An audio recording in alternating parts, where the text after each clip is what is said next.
Il est celui qui a redonné espoir et crédibilité à l'ensemble d'un club en seulement quelques semaines. De retour l'été dernier, 6 ans après un départ tumultueux, Leonardo est aussitôt apparu comme la figure incontournable et emblématique du Paris Saint-Germain.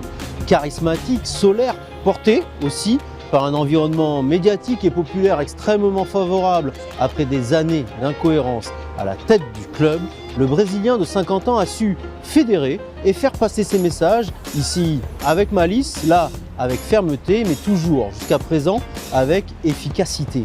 Considéré par ses détracteurs comme un homme manipulateur et égocentré, Leonardo, champion du monde en 1994, est un personnage captivant.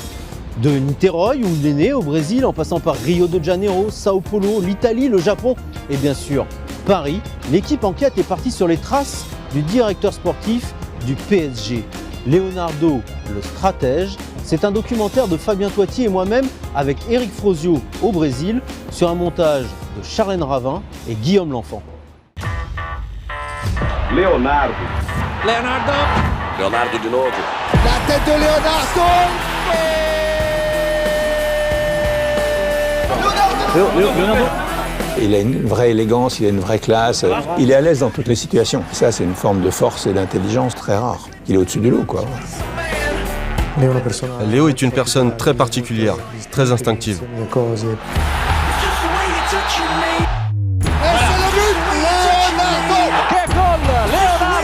Je pense que c'est le seul qui aurait pu être joueur, entraîneur, voire président en même temps. Voilà. C'est un caméléon.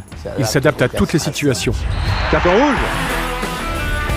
Il avait l'image du joueur un peu parfait. Ça a surpris tout le monde et on a commencé à douter et à se dire qu'il s'était créé un personnage. C'est quelqu'un qui est très très ambitieux et de temps en temps il peut péter les plombs quand ça ne tourne pas de la manière dont il veut. On n'a pas trop compris, ça correspondait pas trop à son image. Est-ce que c'est quelqu'un qui est lucide pour ces situations-là? Leonardo aime bien Leonardo. Il sait bien se vendre, il a la tchatch, il communique, il roule un peu les gens dans la farine. Combien vous voulez Leonardo? Non, ça n'existait pas. Transparent. Une main de fer dans un gant de velours, mais c'est un peu ça. Il est les deux, il est capable de jouer sur les deux registres. Il fait toujours ça. Leonardo, Marca continue ou pas? Il sait toujours où est l'issue de secours. Dans la vie, c'est un état d'esprit, ça. C'est toujours penser qu'on peut partir. Ouais, il est libre. Là, il est libre parce qu'il dépend de personne.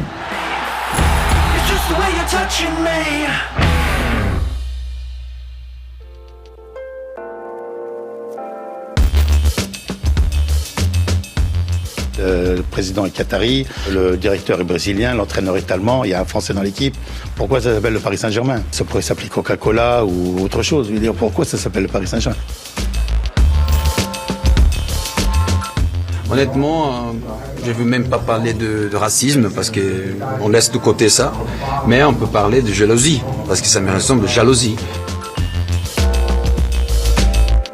Voilà enfin quelqu'un au Paris Saint-Germain qui mouille le maillot, enfin plutôt le costume ajusté, pour défendre l'institution. Et ça a souvent manqué au PSG.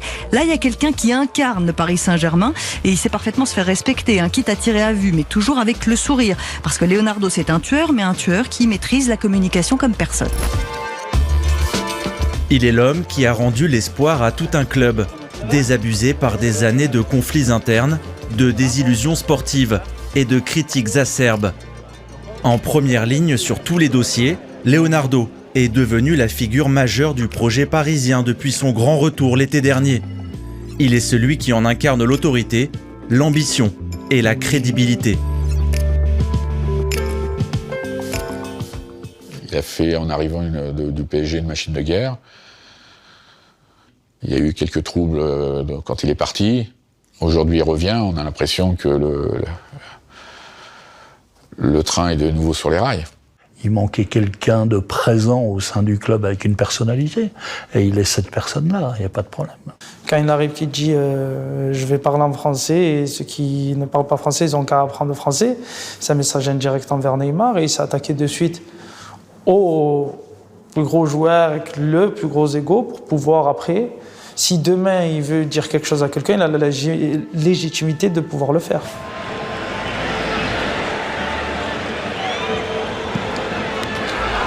La gestion brûlante du cas Neymar l'été passé, les fins de contrat de Thiago Silva et Edinson Cavani, ou les reproches envers l'institution PSG, Le directeur sportif parisien occupe l'espace médiatique à chaque fois que cela apparaît nécessaire. Il éteint les incendies, délivre des messages, avec fermeté, charme et malice. Ce ne sera pas la saison bling-bling, oui, on y va gagner la Champions League. Non, ça ne sera pas comme ça. On va chercher de réorganiser, de revoir des choses, de reparler. Et là où il est fort, c'est qu'il arrive, aujourd'hui, par une communication extrêmement habile, à dire, bon, c'est pas forcément pour cette année, alors que les moyens sont encore plus évidents. Il a réussi à faire passer l'idée que le PSG cette année ne sera pas bling-bling, en clair, qu'il y a... Sous-entendu, il y a moins de potentiel, mais pour moi, ils ont autant de potentiel. Ils ont réussi à garder Neymar, Mbappé, Cavani, ils ont rajouté Icardi, ils ont rajouté Gay. Au bout du compte, pour moi, ils ont une équipe qui a encore plus de potentiel que l'an passé. Partout où il est passé, que ce soit à Paris, au Milan, à l'Inter, de nouveau à Paris aujourd'hui, c'est quelqu'un qui est très fluide en termes de communication, qui garde toujours un relationnel avec une proximité plus ou moins tenue ou pas, ou fine. Et c'est quelqu'un qui toujours veut garder de toute façon une image et un contact avec les interlocuteurs avec une certaine chaleur de nouveau. Il y a 6 ans, pourtant, Leonardo quittait le club parisien par la petite porte, 2 ans à peine après son arrivée. Un départ chaotique et sulfureux à la suite de son coup d'épaule sur l'arbitre Alexandre Castro dans les couloirs du Parc des Princes. Suspendu 9 mois par la Ligue, puis 14 en appel à la fédération, à qui il réclamera plus de 8,5 millions d'euros d'indemnité, le Brésilien parviendra finalement à un accord amiable et préservera son image. Il est revenu, je suis très content qu'il soit là, très heureux pour le PSG. Donc un accord amiable était plus agréable. Il n'a pas voulu prendre un centime pour lui. Donc on a refait, je ne sais plus, on a dû refaire une conférence de presse ensemble, je crois. Et on a versé 20 000 euros au Resto du Cœur. Il a un comportement très sociable, c'est-à-dire qu'il est proche de tout le monde. Donc ça ne pose pas de problème à personne. Et en même temps, il y a une distance naturelle qui se crée entre lui et les autres, parce qu'il est au-dessus du lot, quoi. Voilà, donc ça le différencie, mais il sait très bien être proche de tous les gens qui sont autour de lui. Et il ne coupe jamais les ponts.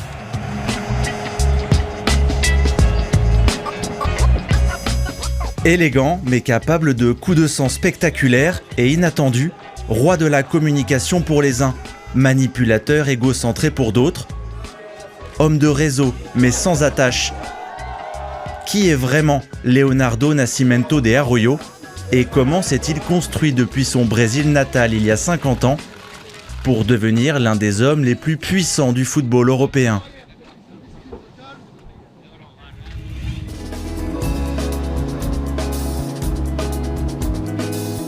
C'est autour de la baie de Rio que Leonardo a fait ses classes. Pour le jeune Carioca, tout s'est subitement accéléré le 4 septembre 1987, à la veille de ses 18 ans. Devant la maison familiale du quartier de Niterói, son grand frère se remémore ce jour si particulier. Eu chego com ele de jogo de futebol, não me lembro aonde. On revenait ensemble d'un match de foot entre copains. Maman était en ligne et elle dit à Léo « Viens, viens, il y a quelqu'un du Flamengo au téléphone. » C'était le 4 septembre, la veille de ses 18 ans. Il prend le téléphone et on lui demande de se présenter au club pour partir à Bahia avec l'équipe professionnelle.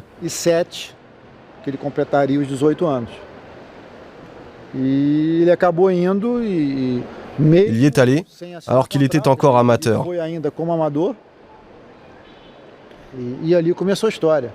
C'est ce jour-là que l'histoire a vraiment commencé. C'était un sacré cadeau d'anniversaire pour sa majorité.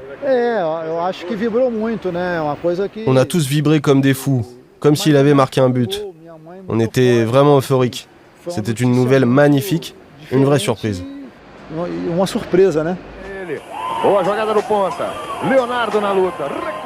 Aux côtés d'une légende du pays, Zico, que le jeune homme considère comme un modèle, le gamin de 17 ans saisit immédiatement la chance qui lui est offerte au Flamengo, le club le plus populaire du Brésil.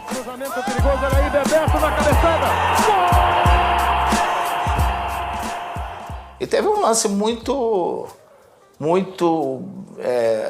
como que a gente pode dizer assim, meio inesquecível. Je me souviens d'une action inoubliable et émouvante.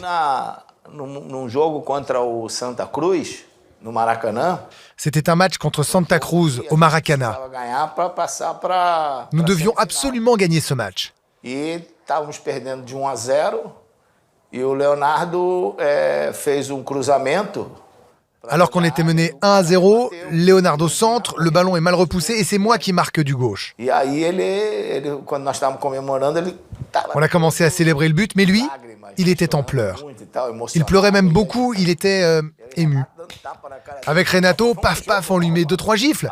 Allez, c'est fini, faut se remettre dans le match et marquer un autre but. Va savoir ce qui lui est passé par la tête à ce moment-là. Il a toujours déclaré qu'il était fan du Flamengo, et bon, me faire une passe décisive, c'était peut-être un rêve qui se réalisait pour lui.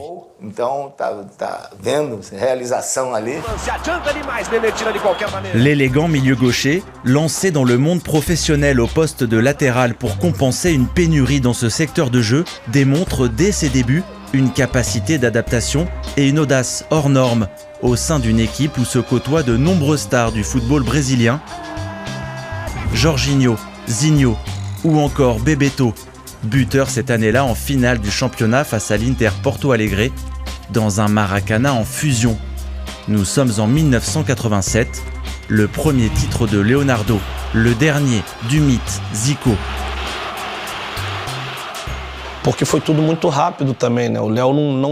Tout est arrivé très vite pour lui. Il ne jouait pas en junior et puis tout d'un coup il a une opportunité pour évoluer comme latéral gauche avec les pros. Tout s'est bien passé et tout a été très rapide. Le plus important, c'est qu'il n'était pas intimidé sur le terrain.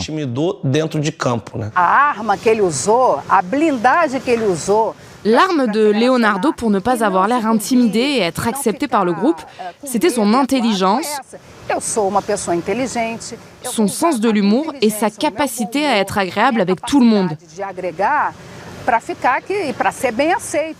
Il a été très bien accepté par le groupe. Au bout de quelques jours, de quelques semaines, tout le monde disait du bien de lui.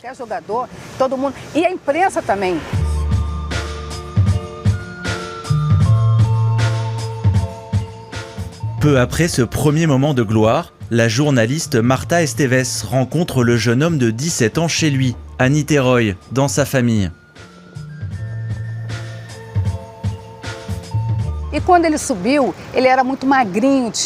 À l'époque, il était tout maigre.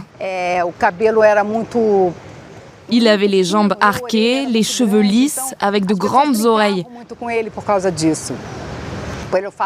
Alors les gens le chambraient un peu sur son physique, même si ce n'était pas méchant. Il vivait dans une famille unie. Ils prenaient le petit-déj ensemble dans la salle à manger. Je me souviens vaguement de son grand frère. Il y avait sa maman. Son père, lui, non, n'était pas là. Les parents étaient séparés depuis que les enfants étaient jeunes. Le papa n'était pas là au quotidien. Mais c'était une famille unie. Même s'il n'habitait plus la demeure familiale, c'est le père qui a géré le début de la carrière de Léo et son premier contrat avec le Flamengo. Il n'avait pas d'agent, pas de manager. À la maison, Leonardo, qui a aussi une petite sœur, partage sa chambre avec son grand frère, Junior, de 2 ans son aîné.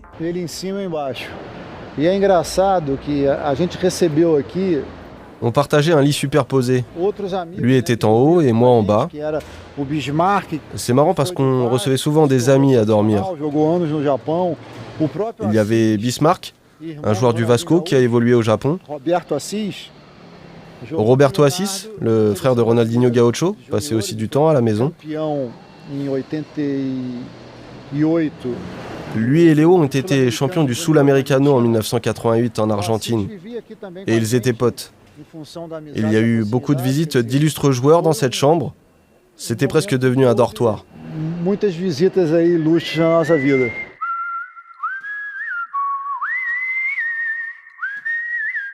Si le divorce de ses parents a marqué le jeune garçon, Leonardo vit une enfance privilégiée et insouciante. Un père et une mère fonctionnaires, issus de la classe moyenne brésilienne, qui payent études et cours d'anglais particuliers à leurs 3 enfants, lesquels fréquentent les bonnes écoles de la ville et les clubs de sport UP. Homenagem especial ao sócio Leonardo Nascimento Araújo. Hommage spécial au socio Leonardo de Nascimento de Arroyo, champion du monde de football, athlète exemplaire qui a honoré le Brésil et Rio Cricket Niterói. 26 dezembro de 1998. Le 26 décembre 1998. C'était un hommage mérité? Ah oui, c'est un hommage vraiment tout à fait mérité. Il pourrait même y en avoir encore d'autres. Il était là? Ah oui, il était venu pour l'inauguration.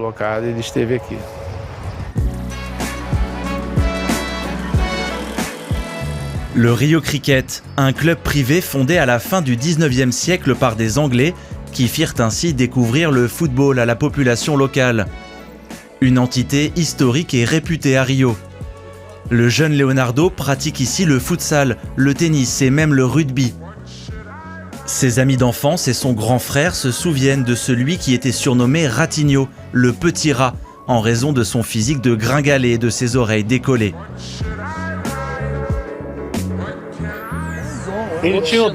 Il avait un don, mais il était aussi très discipliné.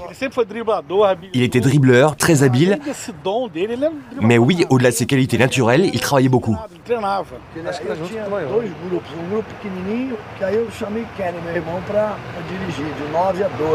Il y avait 2 groupes, celui des tout petits dirigé par mon frère Kenny qui avait entre 9 et 12 ans et les autres, les miens, qui avaient entre 12 et 15 ans.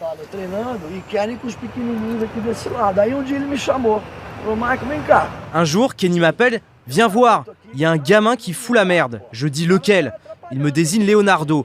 Je le regarde, il avait des crampons comme ça. Ça devait être les chaussures de son grand frère. Il avait des grandes oreilles, le maillot jusqu'aux genoux. Mais il prenait le ballon, driblait tout le monde et marquait. 1 fois, 2 fois. Il avait 9 ans.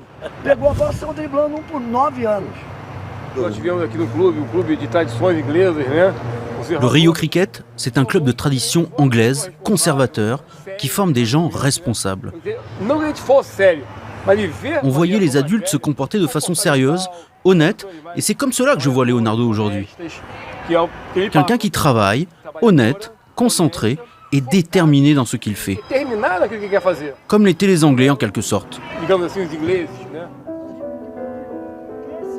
Ce bagage social et intellectuel aurait pu créer une distance entre Leonardo et ses coéquipiers brésiliens en club, majoritairement issus de milieux pauvres et peu instruits. Mais au Flamengo, puis au Sao Paulo FC, l'enfant de Niterói use déjà de son entre-gens pour s'intégrer et se faire apprécier de tous. Il m'appelait de temps en temps pour aller jouer avec lui à Niterói. On se fréquentait à l'époque dans les équipes de jeunes du Flamengo et il m'a notamment invité à jouer au tennis. Mais il m'avait un peu bluffé. Il m'avait dit qu'il ne savait pas jouer alors qu'en fait c'était un champion. Et il m'a éclaté. Il était toujours de bonne humeur, mais toujours en train de nous tromper en quelque sorte, en disant qu'il avait des difficultés, que sa famille avait des difficultés, qu'il était livreur de journaux. En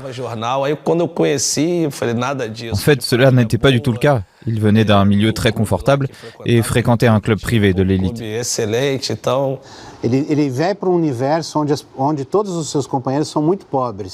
Il est entré dans un univers où tous ses camarades étaient très pauvres. Il avait besoin de s'intégrer. Il ne pouvait pas apparaître comme le petit bourgeois. S'il avait montré qu'il était socialement supérieur aux autres, il aurait souffert de préjugés et on l'aurait mis de côté. C'était pour se défendre, se faire accepter et s'insérer dans le groupe.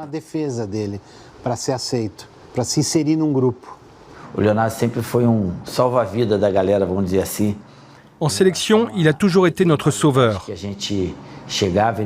À chaque fois que l'on voyageait et que l'on n'arrivait pas à communiquer, il était là pour nous représenter ou nous aider dans des situations délicates.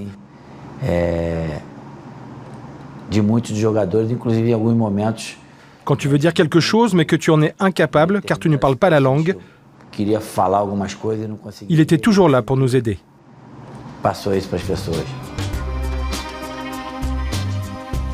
Avec son sourire enjôleur, son look de surfeur et ses bonnes manières, l'ancien garçon moqué par ses copains est devenu en quelques mois un playboy très courtisé.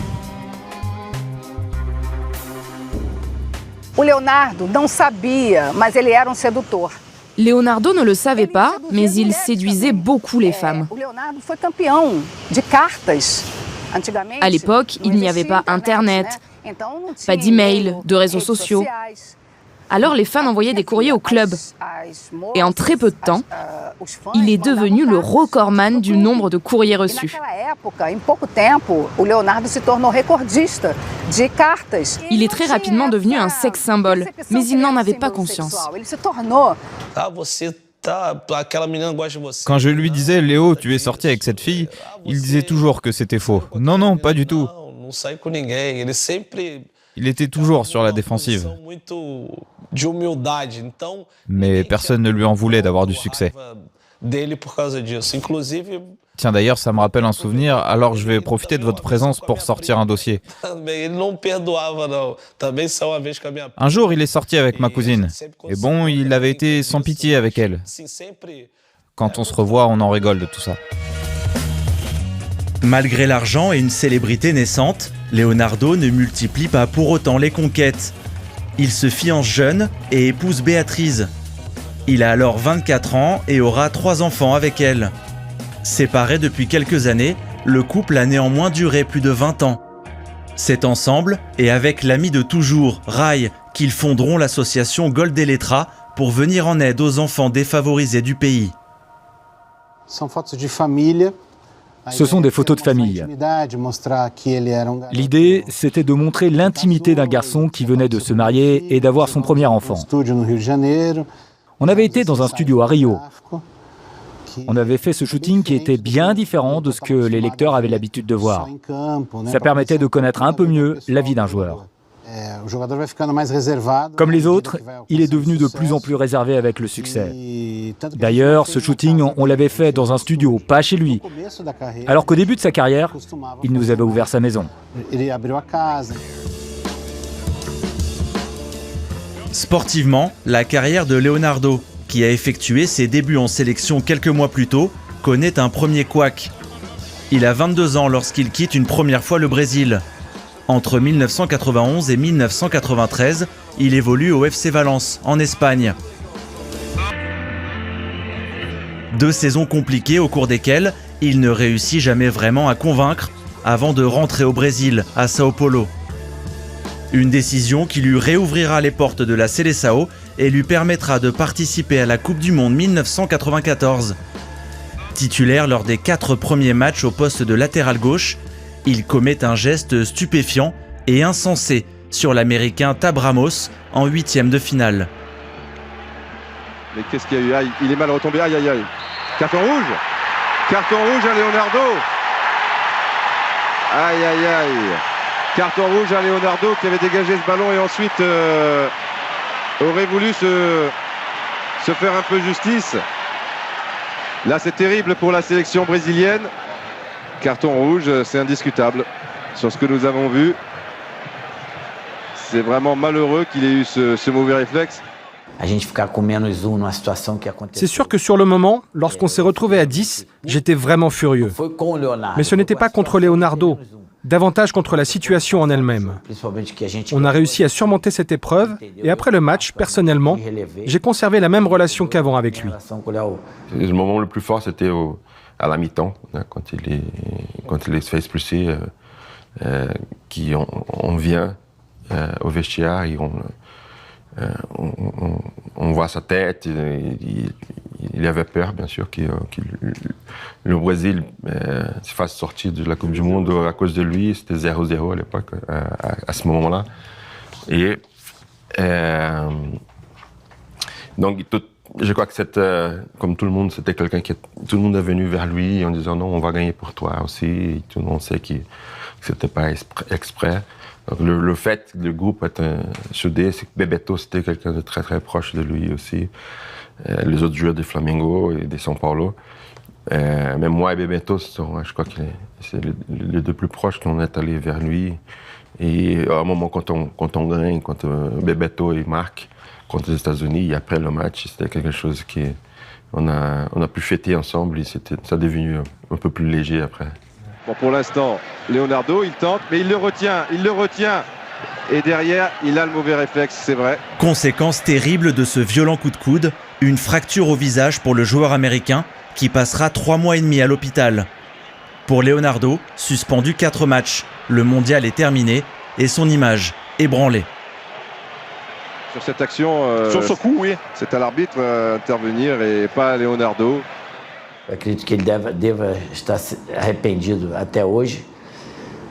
Je pense qu'il doit s'en vouloir encore aujourd'hui.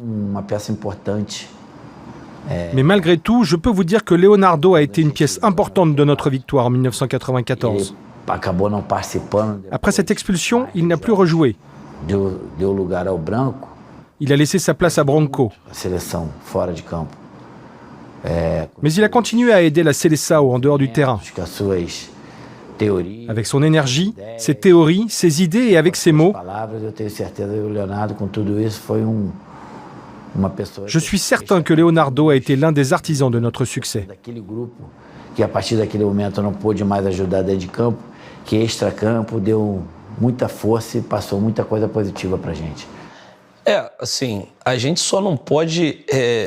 Après, il ne faut pas non plus tout mélanger. Léo, c'est un garçon bien éduqué, oui, mais c'est aussi un garçon qui a beaucoup de personnalité. Quand il jouait, il était capable de donner son opinion, de ne pas être d'accord avec les instructions, avec le système. Si certains étaient d'un avis, lui, il pouvait donner un avis contraire. S'il fallait jouer dur et aller au contact avec un coéquipier, il était aussi capable de le faire. Ce n'était pas un saint, un garçon passif devant les événements, il avait de la personnalité, et c'est aussi comme cela que tu réussis dans ce milieu. Consegue vencer.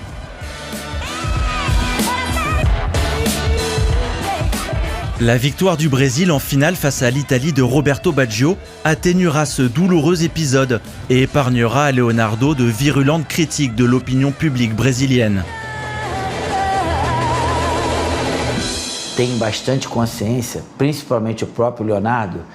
Les gens en ont conscience, et Leonardo en premier lieu.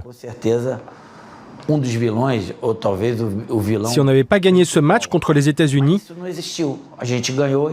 il aurait été considéré comme un paria et peut-être même comme le principal responsable de notre échec. Mais finalement, le geste de Leonardo a été balayé par la victoire.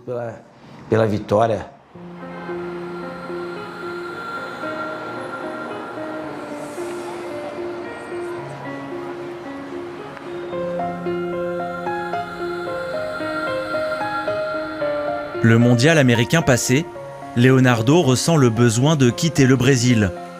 Contre toute attente, il prend la direction du Japon, dans un championnat mineur, créé 1 an seulement auparavant. Il n'avait pas trop d'alternatives à l'époque. Le Japon, c'était un marché neuf. Il y avait Zico. Et Zico avait dû lui dire que là-bas, il allait être respecté.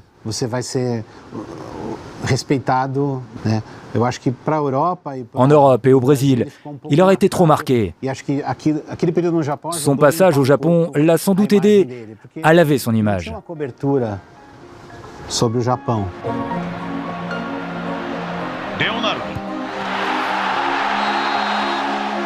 Au Kashima Antlers, Leonardo devient sans surprise un joueur dominant et efficace.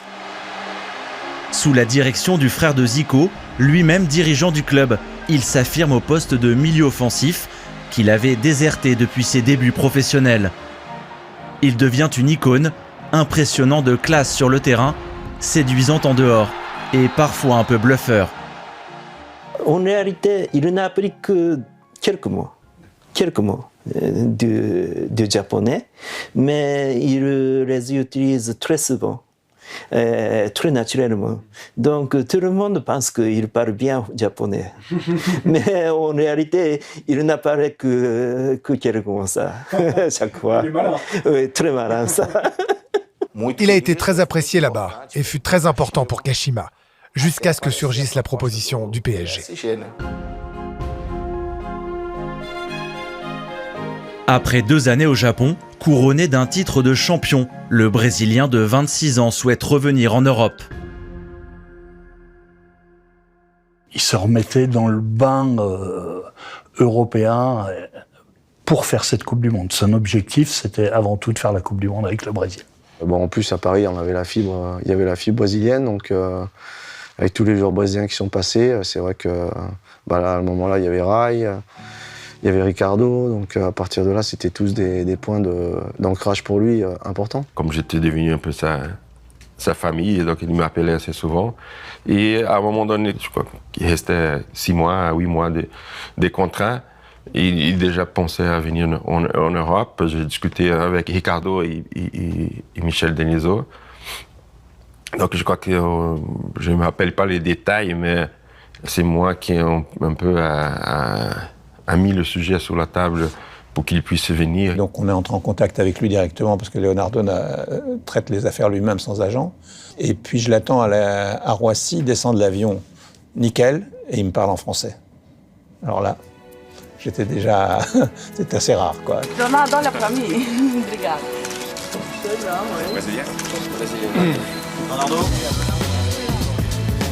Le nouveau numéro 7 parisien débarque à Paris pour remplacer Youri Djorkaeff, transféré à l'Inter Milan.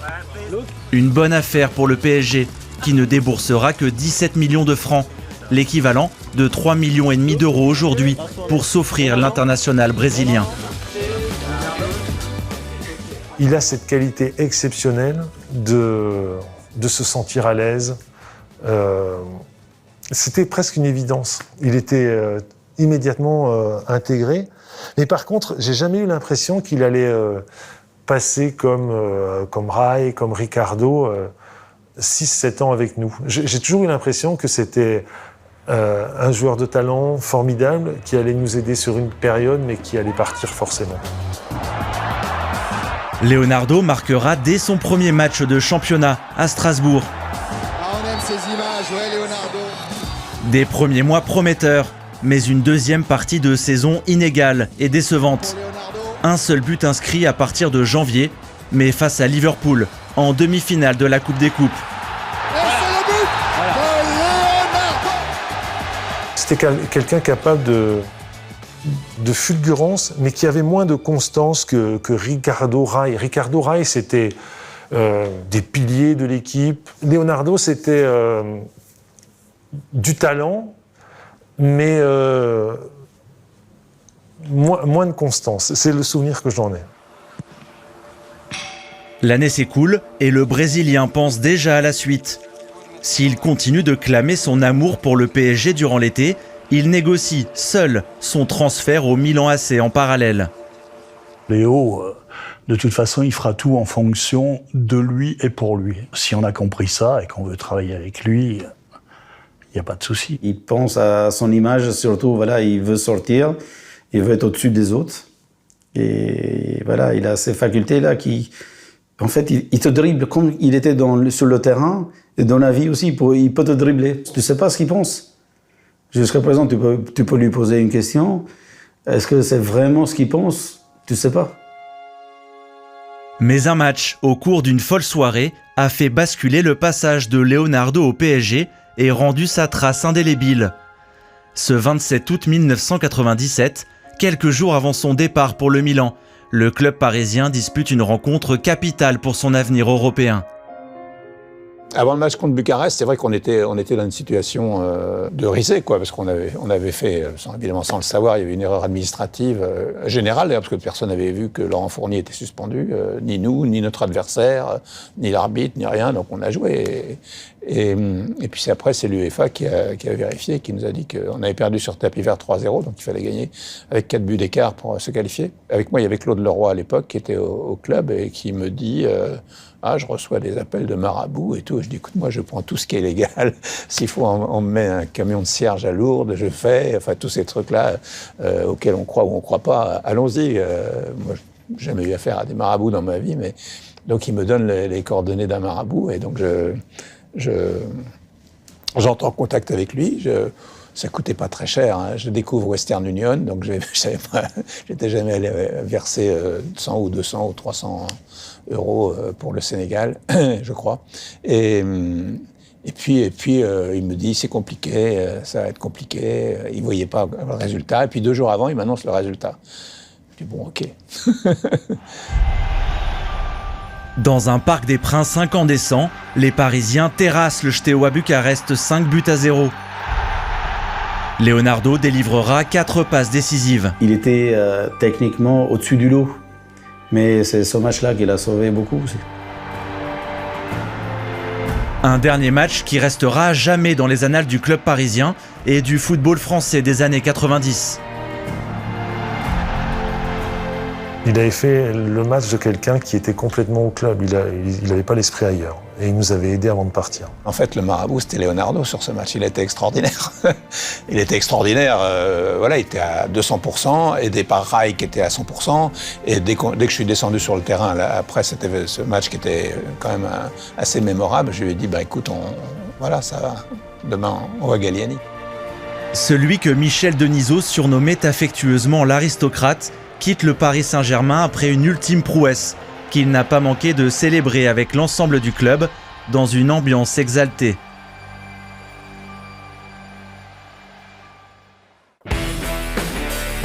Quand il arrive quelque part, il arrive seul, il travaille en solo, c'est sa nature.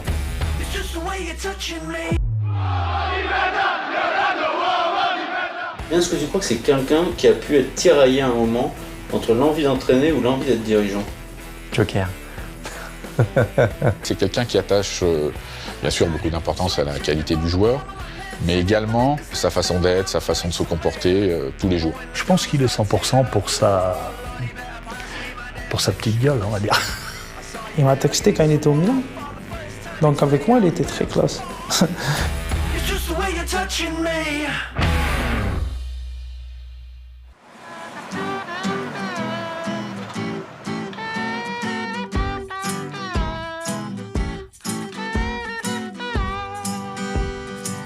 Le roi de la soirée est bien Leonardo. Il réunit tout le monde au bar pour un dernier verre de l'amitié. Le Brésilien pose soudain sur sa tête un béret du père Claude.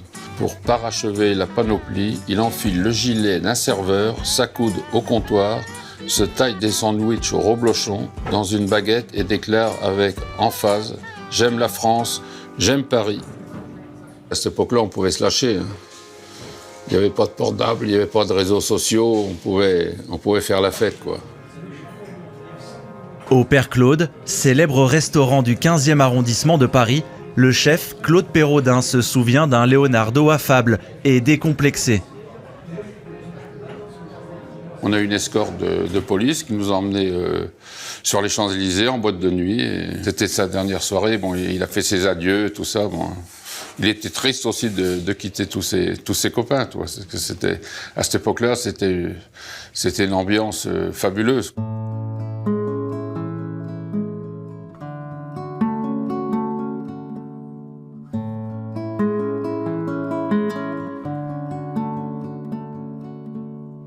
Pour conclure l'affaire, le Milan verse l'équivalent de 14 millions d'euros au PSG. Leonardo, lui, en profite pour négocier un salaire de 320 000 euros net d'impôts par mois, 5 fois plus qu'à Paris. Le Brésilien intègre un géant européen où se bousculent les plus grandes stars du football mondial. Il est arrivé comme une star, sans doute, parce que c'était l'entraîneur de l'époque, Fabio Capello, qui l'avait voulu absolument. On était déjà à la fin de l'été, à la fin du mercato quand Léo est venu, mais il est venu, je me répète, comme une star. La différence, la grande différence entre Milan AC de l'époque et Milan AC d'aujourd'hui est qu'à l'époque, c'était plein de stars. Alors Léo est venu, mais dans le club, il n'y avait que des champions. Si la première saison est mitigée, la seconde se révèle triomphante. Milan remporte le Scudetto au terme d'un duel mémorable avec la Lazio Rome. Aux côtés de George Weah, Oliver Bierhoff ou Zvonimir Boban, le Brésilien réalise sans doute la meilleure saison de sa carrière.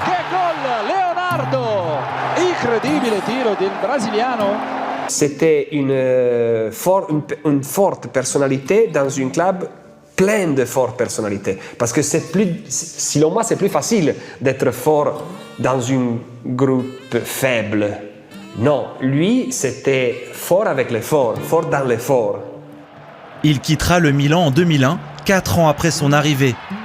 À 31 ans, le globe-trotter polyglotte rentre au Brésil, à Sao Paulo puis à Flamengo, avant de revenir en 2003 au Milan AC, où il achèvera sa carrière de joueur, après une saison quasi blanche. Il a laissé une belle trace. La trace forte vient d'autres joueurs. La trace forte, parlant de l'époque et parlant des étrangers, vient par Weah. Léo a été un champion avec des champions. Désormais retraité des terrains, il rejoint à 33 ans la structure dirigeante du club milanais, où il va au fil des années multiplier les fonctions. Directeur technique, ambassadeur ou encore secrétaire de la Fondation Milan. Après plusieurs périodes entre la Fondation au Brésil et tout ça, il revient au club et il devient, on va dire, le bras droit de Galliani, qui était le président à l'époque. Et donc il est devenu, on va dire, un team manager, plus entre Galliani et l'équipe en fait. J'ai recroisé très vite à Milan. Il était devenu le patron de la fondation du Milan. Et c'est vrai quand il passait dans le vestiaire assez régulièrement, il y avait une sorte d'apparition d'un gars comme ça, et qui planait. Je veux dire, il manie toutes les langues. Il était capable de parler à tout le monde avec autant de gentillesse, avec le même sourire et la même facilité. C'était incroyable parce qu'il s'asseyait à côté de moi. Ça va, Vikash, comme si on s'était connus depuis toujours. Et en même temps, derrière, il allait voir Kaka, il allait voir les Italiens. En tout cas, avec moi, c'était hyper rassurant de le voir. J'étais le seul qui parlait pas italien à l'époque, au tout début. Il est arrivé, il s'asseyait à côté de moi, il parlait français, ça y est, c'était réglé. J'avais un moment de répit dans ma préparation et face à la solitude aussi, qu'est l'arrivée dans un nouveau club. Ça m'a beaucoup aidé. Il a été super sympa avec moi, vraiment super sympa. C'était comme si on se connaissait depuis toujours. C'est génial. J'avais jamais discuté avec lui quand même. Son sens du relationnel sans égal et sa connaissance du club vont propulser Leonardo en première ligne. En 2009, à 39 ans, l'ancien joueur du PSG succède à Carlo Ancelotti sur le banc du Milan AC, sans avoir jamais exercé de telles fonctions auparavant et sans le moindre diplôme en poche. Et il était à dispo, il était à l'écoute, mais toujours avec une personnalité. Oui, je suis à l'écoute, mais c'est moi qui décide. Okay. Il s'était contourné vraiment d'un bon groupe, d'un bon staff aussi autour de lui avec de l'expérience. Une partie du staff était déjà avec Ancelotti avant. Adepte d'un jeu offensif parfois décousu, l'entraîneur brésilien ne restera qu'une saison sur le banc milanais, conclu par une 3e place en Serie A et une élimination en 8e de finale de la Ligue des Champions. Lui aimait beaucoup la fantaisie, c'est un Brésilien. Et on avait Ronaldinho partout devant. On n'était pas toujours au top du top. Et des fois, quand tu n'es un peu pas bien physiquement, quand tu as des joueurs qui ne sont pas bien, c'est sûr que tu peux payer cher le fait d'avoir 4 attaquants devant qui ne travaillent pas beaucoup. En profond désaccord avec le propriétaire du club milanais Silvio Berlusconi, Leonardo prendra l'initiative de partir. Il y a eu un clash entre le club et l'entraîneur. Et c'est pour ça qu'après, par la suite, il est parti. Concrètement, il a eu un affrontement avec Berlusconi. Oui, bien sûr. Et c'était quoi le problème entre Berlusconi et lui? Le système de jeu. Je pense que Berlusconi a une idée de jeu et que Léo avait une autre idée de jeu. Et donc, à partir de là, quand il y a deux personnes qui sont têtues, et voilà, c'est ça clashé. Berlusconi n'était plus le vrai Berlusconi d'une fois. C'était un Berlusconi politique. C'était un Berlusconi qui ne pensait que à la politique et toutes les choses qu'il disait sur le club étaient des choses seulement en fonction de la médiatisation politique. Et pour Léo, a été simple de s'opposer parce qu'il avait totalement raison. Berlusconi disait des conneries géantes.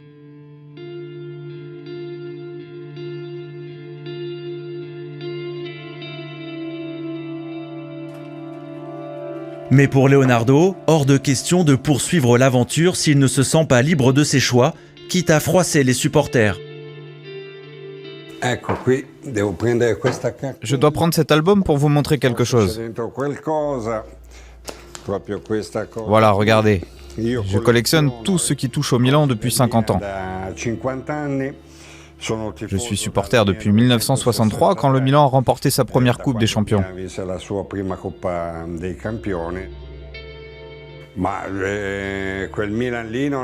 Son Milan n'a pas fait de grandes choses. Ce fut une saison normale. Il n'a pas échoué non plus. Certains entraîneurs ont fait pire que lui. À la fin du championnat, il n'était plus d'accord avec Galliani, le patron du club, au quotidien. Ils avaient des intentions différentes.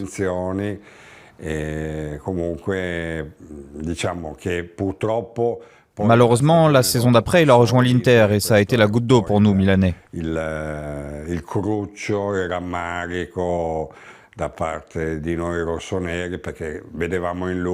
On voyait vraiment en lui l'état d'esprit et l'appartenance aux couleurs du club. Alors pour certains supporters, il est devenu un traître. Non il sottoscritto, ma per alcuni tifosi venne considerato una sorta di traditore, insomma. 7 mois après son départ du Milan AC, Leonardo va provoquer une onde de choc dans la cité lombarde. Fin décembre 2010, il s'engage chez le voisin et rival historique, l'Inter Milan. Âgé de 41 ans, il est le choix du président interiste Massimo Moratti, qui voit en Leonardo le personnage idoine pour redresser son club, 7e de Serie A. Il a dit ok, je vais entraîner, l'Inter c'est une bonne occasion et je continue comme ça. Mais c'était bizarre parce que le voir partir comme ça direct à l'Inter, c'était vraiment bizarre.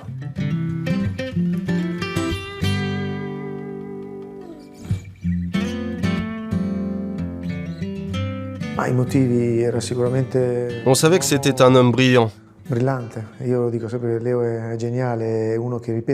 Il n'avait pas beaucoup d'expérience, mais le président Moratti connaissait ses qualités et son talent.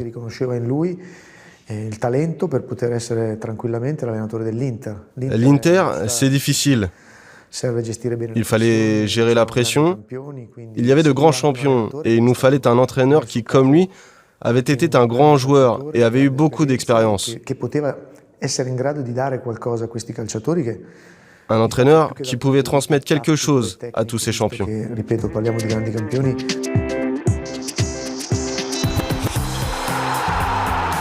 Le 6 janvier 2011, il effectue ses débuts officiels sur le banc de l'Inter face à Naples.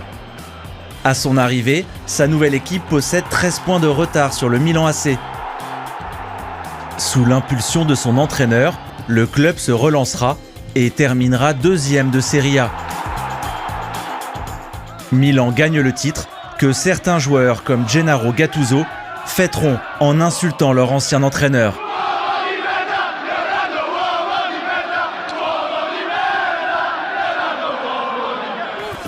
Peu importe pour Leonardo, qui remportera cette année-là son premier et unique titre en tant que technicien, la Coupe d'Italie contre Palerme. Il a réussi quand même à maintenir cette équipe-là et elle a gagné la Coupe d'Italie cette année-là. Elle n'a pas gagné le titre, elle a perdu le titre, mais elle a lutté jusqu'au bout. Mais je pense que lui, il avait touché à travers ses discours. Je pense que de remobiliser un petit peu tout ce groupe-là pour arriver à gagner quelque chose d'important à la fin. Porté par l'enthousiasme d'une fin de saison exaltée, le club souhaite le conserver. Mais Leonardo, toujours insaisissable et à l'affût de projets plus ambitieux, est contacté par le PSG qui vient d'être racheté par les Qataris. Le PSG a passé un coup de téléphone qui a beaucoup tenté Léo.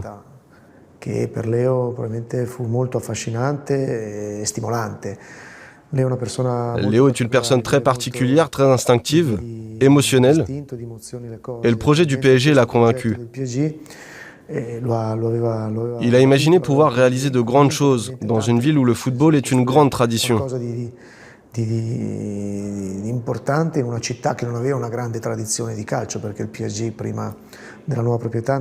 Le PSG représentait l'histoire du football français, et je pense que c'est ça qui lui a plu.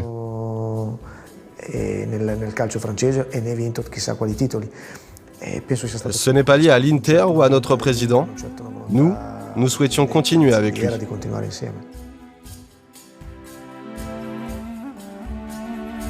C'est Franck Enouda, un agent français basé au Brésil, qui proposera le nom de Leonardo aux dirigeants qataris. Ce fin connaisseur du Paris Saint-Germain avait dans un premier temps soumis le profil de Michel Denisot pour un poste de président. Mais les décideurs du Golfe souhaitent marquer une rupture avec le passé et vont tout tenter pour convaincre Leonardo, sceptique dans un premier temps, de quitter l'Inter Milan.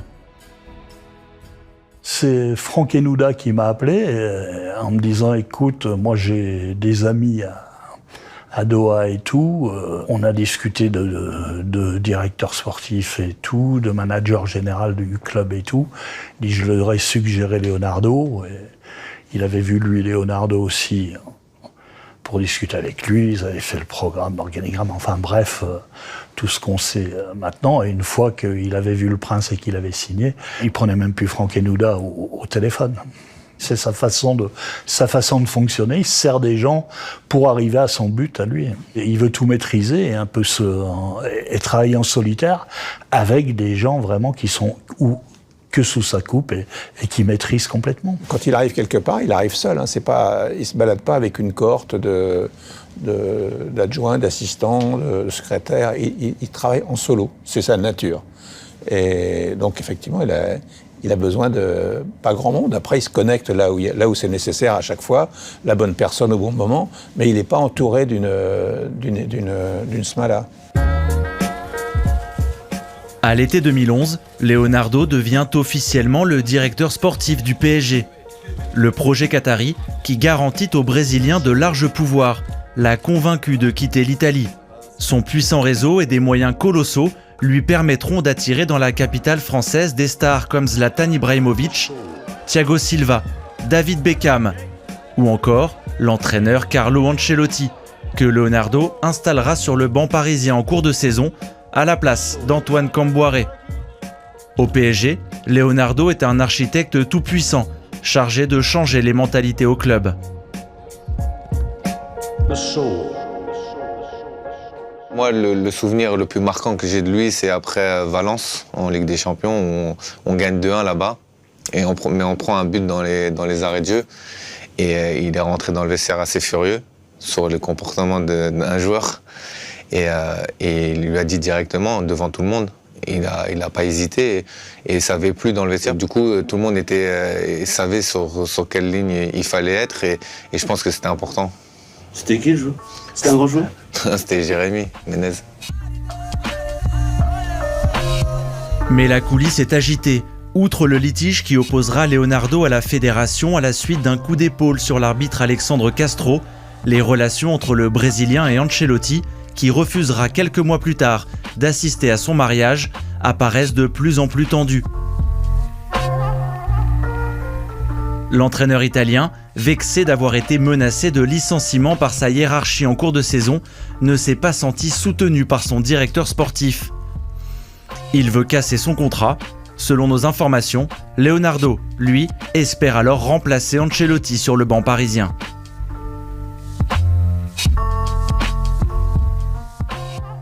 Est-ce que tu crois que c'est quelqu'un qui a pu être tiraillé à un moment entre l'envie d'entraîner ou l'envie d'être dirigeant? Joker. C'est vrai qu'il y a aussi une certaine... Quand on est actif comme lui, quand on aime bien aussi la lumière parfois, c'est vrai que le terrain, parfois, ça peut manquer. Mais il a eu la chance de connaître les deux, ce qui veut dire qu'il maîtrise les deux, il connaît les deux. Mais aujourd'hui, je pense qu'il est très heureux dans le rôle qu'il a maintenant au Paris Saint-Germain. On avait évoqué en 2013 la possibilité qu'il devienne entraîneur du Paris Saint-Germain. Est-ce que tu crois que ça l'a titillé à ce moment-là, après maturité? C'était peut-être une des possibilités. 2 ans seulement après son arrivée, le Brésilien, suspendu pour 14 mois par la Fédération française, doit démissionner. Il laisse un immense vide à la direction sportive du club. Consultant à la télévision italienne, où travaille également sa nouvelle épouse, Anna Bio, qu'il avait demandé en mariage en plein direct. Vuoi sposarmi? Ma per carità. Mamma mia ragazzi, è bellissimo questo. Grande Leo! Il attend la bonne opportunité pour rebondir.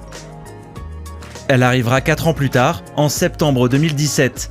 Contre toute attente, il retrouve un poste d'entraîneur à Antalyaspor, en Turquie, en échange d'un contrat XXL et de moyens considérables pour recruter. Mais le club rencontre très vite des problèmes financiers. Le Brésilien démissionne le 6 décembre, après seulement 8 matchs de championnat. J'étais à Merano, j'étais blessé. Il m'a appelé, il m'a dit ne reviens pas. Le président il va partir, il va démissionner, fais tes soins comme il faut, ne te presse pas de revenir et je démissionne. Il m'a prévenu avant. Et quand il est parti, après que j'ai résilié mon contrat aussi, il m'a texté quand il était au Milan. Donc avec moi, il était très classe. Leonardo est un homme qui sait entretenir ses relations et qui revient souvent sur ses traces. En juillet 2018, 7 ans après avoir rejoint le rival de l'Inter, il signe au Milan AC en tant que directeur sportif. Un retour éphémère. Milan termine 5e. Le Brésilien entre à nouveau en conflit avec sa direction qui souhaite renier ses pouvoirs. Et malgré un salaire de 3,5 millions net d'impôts par an, il décide de partir. Quand il est parti du Milan, il me l'a dit aussi, je pars du Milan parce que je ne peux pas faire ce que j'ai envie de faire. Paris l'attend déjà, après des années de déshérence à la direction sportive. En pleine affaire Neymar, qui souhaite rejoindre Barcelone, son charisme et son autorité vont aussitôt le replacer au centre du jeu.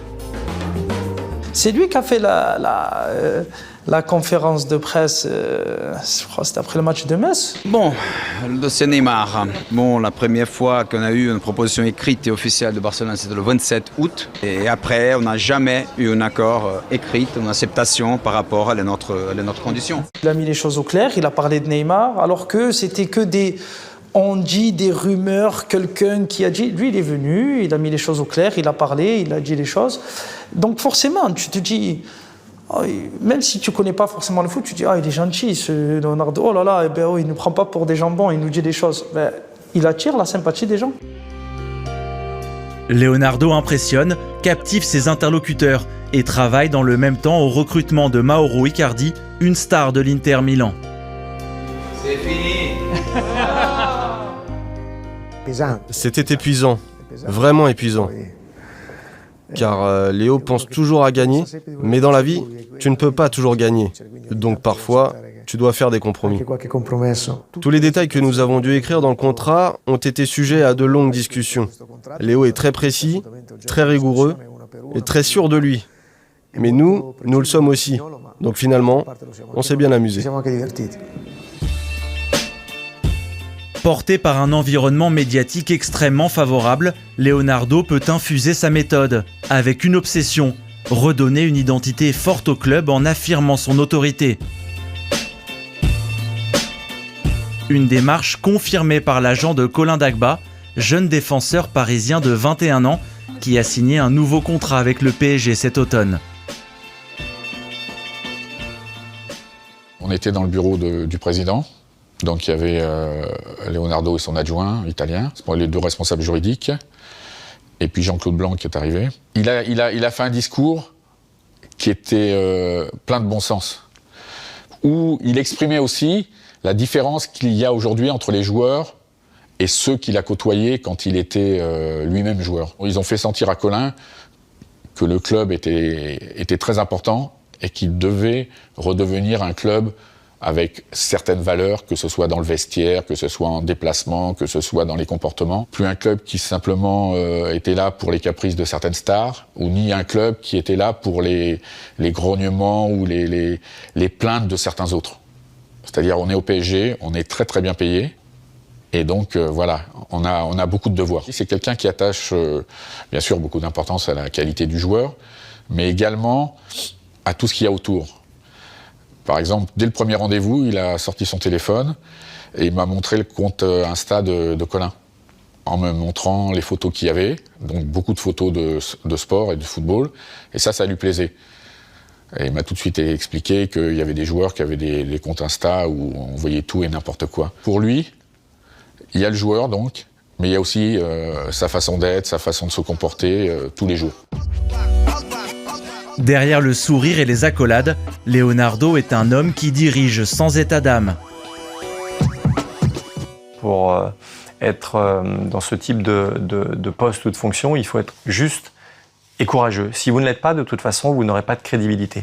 Et Léo a une très très grande expérience de notre activité. Il a été un grand joueur. Il a été dirigeant dans un grand club. Le Milan AC était un des plus grands clubs d'Europe quand il a été dirigeant aux côtés de Galliani. Donc forcément, comme il est intelligent, il connaît parfaitement les codes. Et il sait très bien qu'à un moment donné, quand il faut dire les choses, et les joueurs attendent aussi que les choses soient dites, parce que sinon on rentre dans une relation qui est faussée. Et c'est vrai que dans le cadre des relations qui sont franches, simples, mais elles doivent être aussi honnêtes. Et Léo a cette honnêteté, cette transparence et la capacité à dire les choses quand il faut les dire. Cela lui vaut quelques inimitiés et parfois une réputation de manipulateur égocentré. Bon, moi je pense qu'il est 100% PSG. C'est-à-dire 100% pour sa petite gueule, on va dire.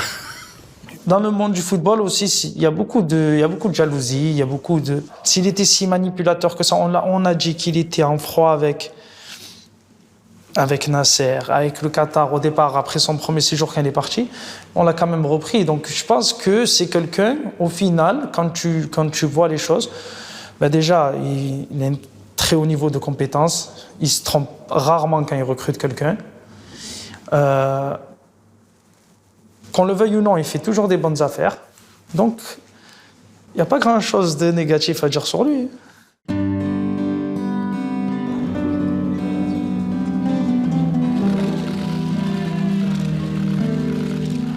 Partout où il est passé, Leonardo a laissé une trace forte. Joueur, entraîneur, dirigeant, il est un homme tout-terrain qui nourrit depuis toujours une ambition dévorante. Mener enfin le PSG à la conquête de la Ligue des Champions serait peut-être sa plus grande victoire.